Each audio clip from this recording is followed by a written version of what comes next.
Well, there were a lot of people here. People were rushing to get in the building. Jeb Bush began his speech with what's most important to him, his family. The moment Jeb Bush steps on the stage at Brown University, the former Florida governor reflects on the people he's turned to his entire life, his parents. Some people asked whether I would be here mourning the loss of my mom. And what I've told people is that she would kick my butt if I didn't show up for a commitment that I made. Asking those who believe in the power of prayer to keep his father, who's currently in the hospital, in their thoughts. I believe he's the greatest man alive, and I want him to stay alive for a little bit longer.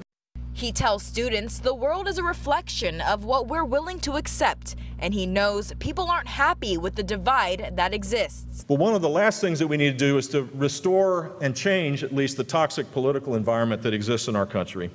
Bush says this generation can be different, and it's okay to simply disagree. The simple fact is, a liberal is different than a conservative, but they still love their country. A message that's already resonating with students. I really got a better impression of him and, what I can do in my personal life.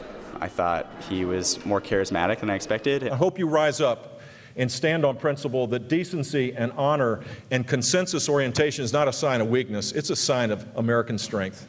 Thank you all very much. And the entire room was on their feet at the end of the speech. Bush is encouraging students to go after that political career, whether it be at a city, state, or national level. I'm Sheena Loshido, Eyewitness News.